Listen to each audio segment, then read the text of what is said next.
Bonjour à tous et bienvenue sur la chaîne YouTube Tony et Léon, conseil de vétérinaire. Aujourd'hui, on va parler comportement, un sujet que vous attendez tous et que vous aimez en particulier. Help, mon chat est malpropre. Et là, je vous propose de vous donner des astuces concrètes avec une des rares spécialistes en comportement française, Sylvia Masson, ma consoeur située à Vorep, près de Grenoble. J'espère que j'ai bien prononcé. Bonjour Sylvia.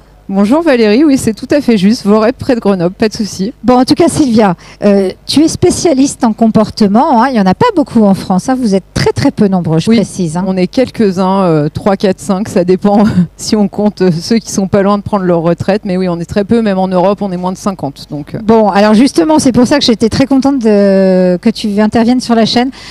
À partir de quel âge peut-on considérer qu'un chaton doit être propre ? Alors ça c'est très intéressant comme question. En fait souvent on a des propriétaires en consultation qui sont tout fiers de nous raconter qu'ils viennent d'adopter un petit chaton de 2 mois et que leur chaton, sous-entendu mon chaton est très intelligent, il est déjà propre. Alors chez le chaton c'est quelque chose de tout à fait normal. En fait quand on a déporté on peut le voir avec la maman. En général ils deviennent propres vers 3-4 semaines. Au départ la mère elle lèche l'urine et les fesses des chatons et rapidement les chatons suivent le déroulement dans la litière de la mère qui va faire ses besoins et ils sont propres très rapidement. Alors moi j'ai une petite anecdote là-dessus, j'ai eu une portée où la maman était malade, elle avait une grosse diarrhée donc elle ne pouvait pas rester dans la pièce des chatons, elle allait plutôt dehors plusieurs fois par jour pour éliminer et ces chatons-là ont été propres plus tard vers 5-6 semaines, mais donc on voit bien qu'au moment de l'adoption à 2 mois, normalement c'est réglé et un chaton adopté doit être propre a priori quand il arrive. Alors, les signes d'alerte, en fait, pour un propriétaire, est-ce que tu en as certains que tu pourrais nous partager? Parce que qu'est-ce qui doit nous faire penser à peut-être que mon chat n'est pas propre? Ah bah, c'est assez évident. Du coup, le chat ne va plus dans la litière. Alors après, on va faire plein de distinctions différentes. Mais en fait, c'est une demande, j'ai envie de dire, les propriétaires viennent nous trouver en disant bah, « j'ai un problème, le chat ne va pas dans la litière ». Alors c'est très rare chez les chatons tout petits, mais ça va plus être des demandes sur un chat qui était propre et puis qui se met à faire en dehors de la litière. C'est ce qu'on a le plus fréquemment. Alors on a aussi des propriétaires qui nous parlent d'un chat qui urine donc en dehors de la litière. Mais alors il y a quand même une différence qu'il faut qu'on sache faire. C'est une différence entre le fait d'uriner de façon inappropriée ou la malpropreté sensu stricto. Comment on peut faire la différence? Parce que c'est pas si simple. Tout à fait. Alors, il y a le côté marquage urinaire, qui est en fait un marquage du chat pour marquer son territoire et donner des informations de communication. Et donc ça, on le voit très bien sur certaines images, on peut retrouver ça sur des vidéos. Le chat, il se met contre un mur, enfin contre un support vertical. Il lève la queue toute droite et il frétille. On voit vraiment ce petit mouvement qui se fait. Et là, c'est un spray d'urine qui vise en fait à faire un marquage à la fois visuel, mais surtout olfactif pour les autres chats qui vont passer. Et donc c'est une posture très particulière avec un chat qui est debout, alors que la malpropreté vraie, le chat il va se mettre en position accroupie d'élimination et là l'urine elle va vers le bas et c'est des plus grosses flaques. Voilà. Chez nos chats non stérilisés, là je vais te parler du chat mâle en particulier, hein, est-ce que justement il est plus concerné que la chatte, hein, donc la femelle, par ce problème de malpropreté? Alors sur la malpropreté comportementale, non, mais par contre si on parle du chat non castré, effectivement le marquage urinaire se fait, alors il y a des études qui montrent que ça peut être jusqu'à 70 fois par heure que le chat va marquer son territoire. Donc effectivement, c'est déprimant, ça. Oui, et on comprend bien pourquoi en appartement c'est quasi impossible de vivre avec un chat pas castré qui serait comme ça en liberté. Alors j'ai eu quelques rares cas de propriétaires où ils me disaient qu'il en faisait pas tant que ça du marquage, mais dans les études ce qu'ils rapportent c'est que ça peut être phénoménal et plus fréquent que chez la femelle.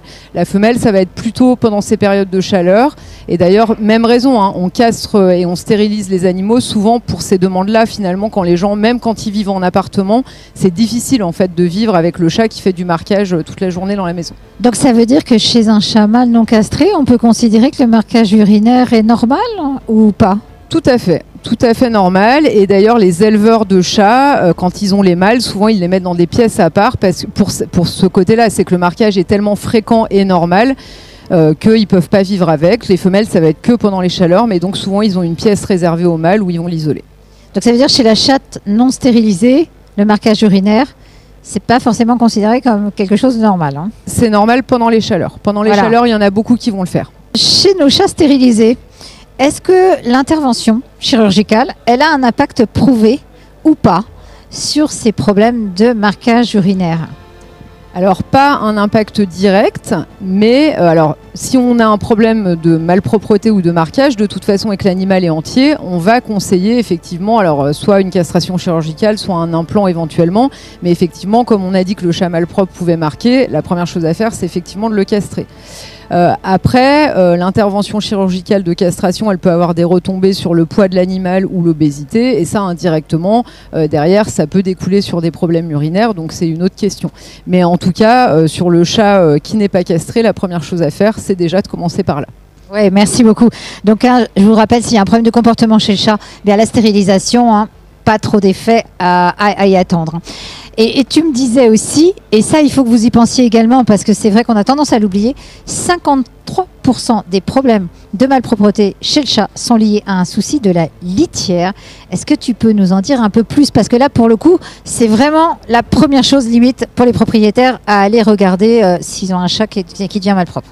Tout à fait. Donc là, dans la première partie, ce qu'on disait, c'est qu'effectivement, un animal pas castré, pas stérilisé, on ne peut pas vraiment conclure puisqu'on a des éléments de normalité, de marquage.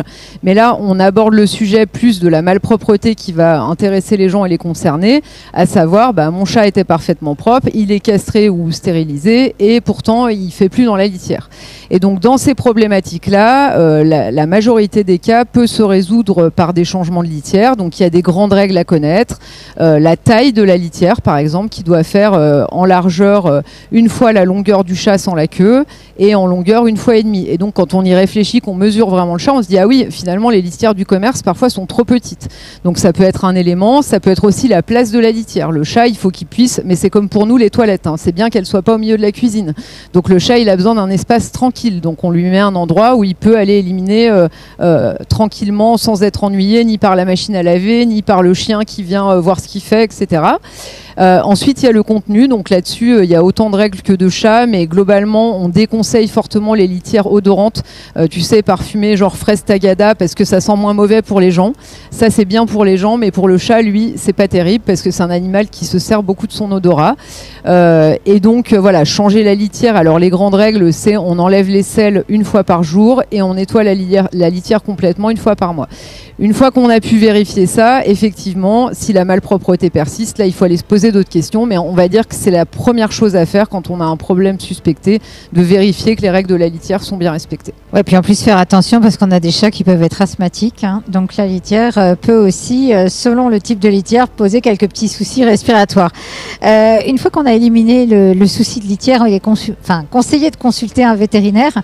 Quelle va être sa démarche diagnostique justement face à un souci de malpropreté chez nos chats ou de marquage territorial chez le chat? C'est ça. Alors la première démarche, ça va être de faire la différence justement entre est-ce que c'est plutôt du marquage ou est-ce que c'est plutôt une malpropreté vraie. Évidemment, tous les chats qui ont des problèmes de type cystite vont pendant leur épisode avoir mal et souvent éliminés en dehors de la litière. Donc la cause numéro 1 qu'on va aller éliminer, c'est les cystites. Donc souvent le vétérinaire va faire des premiers examens avec prise de sang, analyse d'urine pour aller voir à quoi il a affaire. Et c'est vrai que chez le chat, c'est une grande problématique, ces malpropretés, parce qu'il y a beaucoup de cas où on ne trouve pas forcément de cause médicale physique.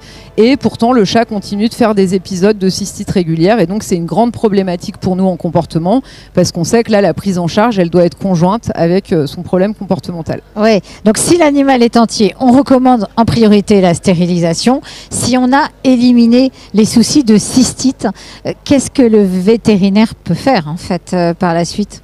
Alors le vétérinaire comportementaliste, et c'est là tout son rôle, il va faire une analyse des différents comportements du chat pour essayer de comprendre pourquoi ce chat est malpropre. Donc là-dessus, on ne peut pas détailler tout ça ici et expliquer toutes les différentes causes, mais ça peut être par exemple parce que son territoire ne lui convient pas, n'est pas bien aménagé, ça va le stresser, ça va le rendre anxieux.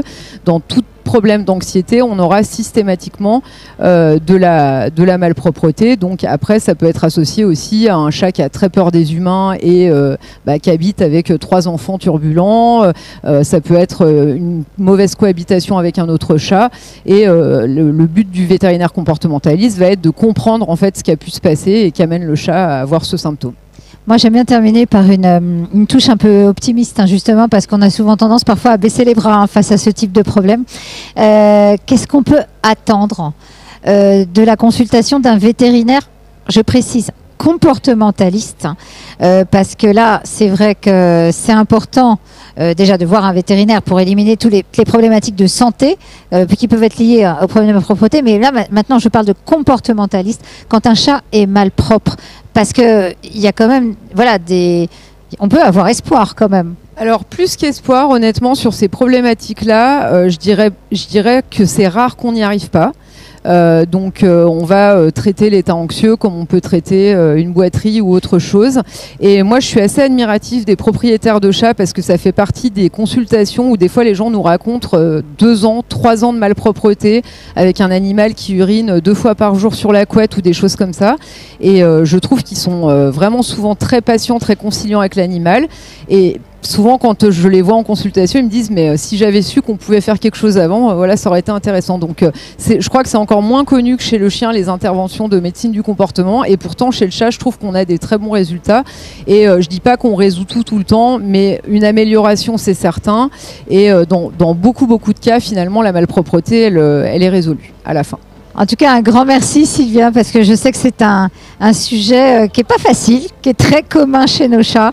Et donc, moi, je vous invite, si vous cherchez une excellente vétérinaire, spécialiste en comportement, et que vous êtes dans la région Rhône-Alpes, écoutez, allez du côté de vos reps, consultez Sylvia. J'espère que vous aurez en tout cas appris plein de petits trucs et astuces si vous avez un chat qui est malpropre. Je sais que vous nous posez beaucoup de questions sur la chaîne. Alors si vous avez aimé, n'hésitez pas à nous suivre, partager cet épisode, liker, et puis surtout à très vite sur Tony et Léon. À bientôt Sylvia, merci. À bientôt Valérie, merci.